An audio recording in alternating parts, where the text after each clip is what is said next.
Good morning and welcome to the Luo English Dictionary channel. In today's edition, we shall talk about verbs. Verbs are an important part of any language as they describe actions, states, or occurrences.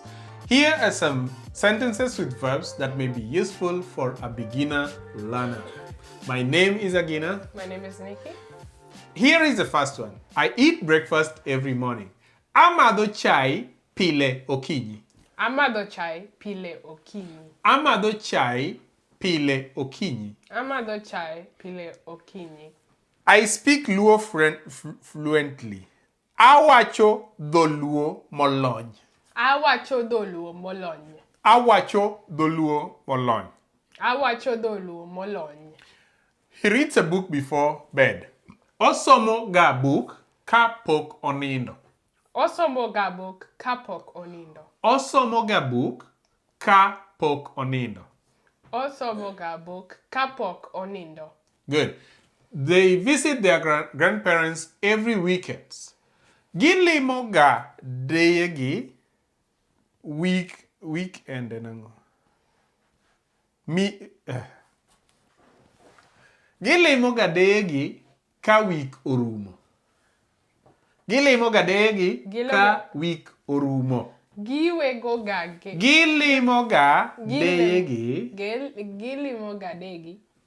Gilimo ga deyegi. Gilimo ga deyegi. Ka week orumo. Ka week orumo. I work in an office. Atiyo ga e office. Atiyo ga e office.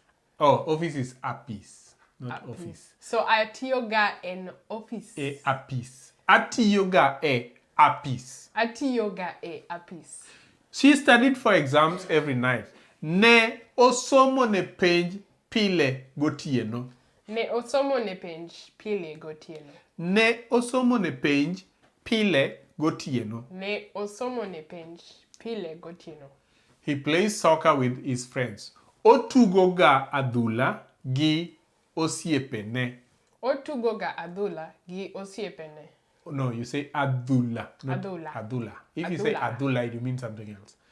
Otugo ga adhula gi osiepene. Otugo ga adhula gi osiepene. Correct. Otugo ga adhula gi osiepene. Otugo ga adhula gi osiepene. Good.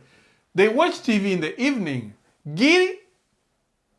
Ging'iyo ga wang' liech pile godhiambo. Ging'eyo ga wang' liech pile godhiambo. Ging'iyo ga wang' liech pile godhiambo. Ging'iyo ga wang' liech pile godhiambo. I write letters to my clients. Andiko ga barupe ne clients. How do you say customer?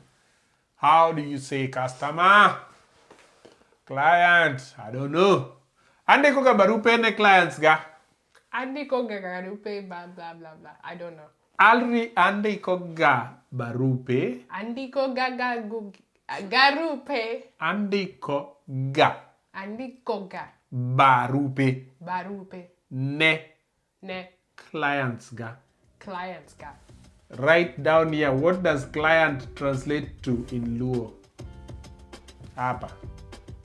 By the way, have you subscribed? You know, you've just been watching these videos and you've refused to subscribe. Wewe. Ebu subscribe. Wewe. Okay, let's continue. She cooks dinner for her families. Otedo ga chiemb otieno ne anyuolane. Otedo ga chiemb gotieno Ne anyuolane. ne onyuolane. Otedo ga chiemb otieno ne anyuolane. Otedo ga chiemb otieno ne onyuolane. Anyuolane. Otedo ga chiemb otieno ne anyuolane. Otedo ga chiemb otieno ne anyuolane. Good. He sings in the shower. Ower ga seche ma oluokore. Ower ga seche ma oluokore. Ower ga seche ma oluokore. Ower ga seche ma oluokore. They danced at the party. Ne gimiel e nyasi. Ne gimiel e nyasi. Ne gimiel e nyasi. Ne gimiel e nyasi. She swims at the beach. Ogoyo ga abal e wath. Ogoyo ga abal e wath. Ogoyo ga abal e wath. Ogoyo ga abal e wath. They shop at the market. Ginyiepo ga e chiro. Ginyiepo ga e chiro. Ginyiepo ga e chiro. Ginyiepo ga e chiro. I drive to work every day. Ariembo ga nyamburko kadhi tich pile. Ariembo ga nyamburko ka adhi tich pile. Ariembo ga nyamburko ka adhi tich pile. So, ariembo ga nyamburko ka adhi tich pile. She flies to different countries for her job. Tije miye ofuyo gi ndege kodhi e pinje ma opogore. Oh, that's tough. Tije miyo ofuyo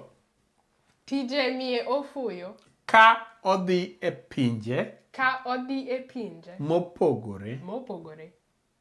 Tije miyo ofuyo ka odhi e pinje ma opogore.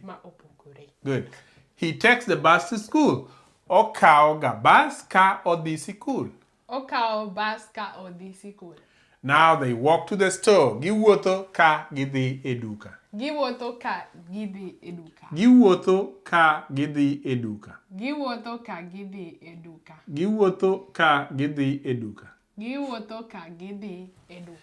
I hope you enjoyed the video and now have a rich vocabulary to set you off your learning path.